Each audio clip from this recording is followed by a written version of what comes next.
continue notre révision rapide pour le chapitre du magmatisme en zone de subduction. Donc, on va voir l'activité magmatique des zones de subduction. Quel type d'activité magmatique il y a dans les zones de subduction? Donc, on a deux choses. On a d'abord une activité volcanique explosive. Bien entendu, ce sera en surface. Donc, à la surface, il y aura une activité volcanique explosive. Comment ça se passe? En fait, les laves sont tellement visqueuses qu'elles forment un dôme. En fait, elles ne coulent pas, d'accord? Donc, elles forment un dôme, une espèce de bouchon qui va faire que les gaz qui sont déjà en difficulté de s'échapper à cause des laves visqueuses ne pourront pas du tout s'échapper à cause du dôme.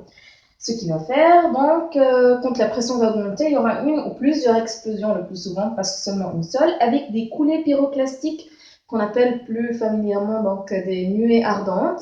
C'est de la lave et de la poussière qui est très chaude, qui descend les flancs d'un volcan et qui détruit tout sur son passage.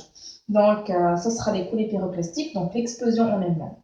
Bien entendu, tout ça, c'est juste une partie de l'activité magmatique qu'il y a dans les zones de subduction, même si c'est la plus spectaculaire.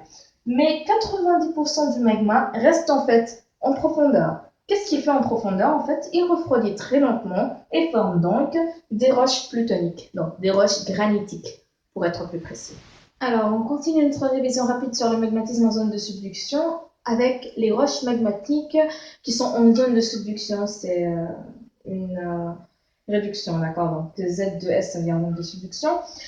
On a ici, on va prendre deux types. C'est pas tout ce qui existe, mais on va prendre deux types. Donc, l'andésite et la granodiorite. Donc, l'andésite, on va commencer par elle, est une roche volcanique. Qu'est-ce que ça veut dire? C'est-à-dire qu'elle a refroidi très vite. Ce qui est logique parce qu'elle est sortie du volcan sous forme de lave et que tout à coup elle se retrouve à l'air libre, donc elle va se solidifier et se transformer en andésite. Donc ce sera un refroidissement rapide en surface. Donc sa structure est microlithique, c'est-à-dire qu'elle est formée de petits microlithes. Les microlithes, ce sont les cristaux qui se forment lors du refroidissement rapide. C'est-à-dire que le refroidissement commence à partir du noyau, donc les cristaux commencent à se former à partir du noyau, et ils n'ont pas le temps de former des grands cristaux, donc il reste des petits cristaux qu'on appelle microlithes. Donc à l'intérieur de l'andésite, on peut trouver, les microlithes sont principalement des plagioclases et des pyroxènes, mais on peut aussi trouver en moindre quantité de l'amphibole hornblende et de la biotite. Donc, on passe à la granodiorite. Donc, la granodiorite est une roche plutonique, c'est-à-dire qu'elle refroidit lentement. C'est la partie qui reste sous terre et qui refroidit. Donc, en profondeur, sa structure est grenue. Donc, à l'opposé de structure microlithique, c'est quoi? Ça veut dire qu'elle est composée de grands minéraux, à l'opposé de petits cristaux de minéraux, d'accord? Donc là, on a les minéraux qui ont eu le temps de se cristalliser complètement, c'est-à-dire qu'on aura des grands minéraux comme le quartz, le plagioclase, la biotite, l'amphibole hornblende. Donc, ça sera la différence en fait entre l'andésite et la granodiorite. Principalement, c'est le mode de refroidissement. Voici alors, pour terminer notre révision rapide sur le magmatisme en zone de subduction, un petit schéma simplifié pour expliquer ce qui se passe dans une zone de subduction au niveau du magma. Donc, on a ici la croûte océanique, on a ici la croûte continentale, les péridotites du manteau, et là un océan, parce que c'est une croûte océanique, logique.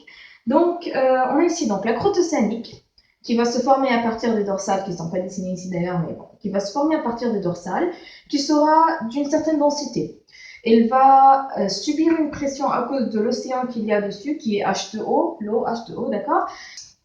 Ce qui va faire qu'il y aura quelques éléments ici qui seront hydroxylés, c'est-à-dire qu'ils vont avoir OH ajouté à leur composition chimique, d'accord? Donc, ça va accompagner ça, ça va ajouter à la densité d'ailleurs de la croûte, elle va être imbibée d'eau, et elle va donc subir une subduction. Quand elle va subir une subduction, il y aura une forte pression. Donc, à cause de cette forte pression, l'élément OH qui avait été intégré à cause de l'océan va ressortir. Il va partir chez les péridotites du manteau. Donc, les péridotites du manteau qui sont à l'état solide à ce moment-là, quand il y aura un OH, l'élément OH ajouté aux péridotites du manteau, donc quand elles vont se mélanger avec de l'eau, il va y avoir une fusion partielle. Pourquoi? Parce que le solidus change, c'est-à-dire que la limite à laquelle la péridotite subit sa fusion change quand il y a de l'eau ajoutée.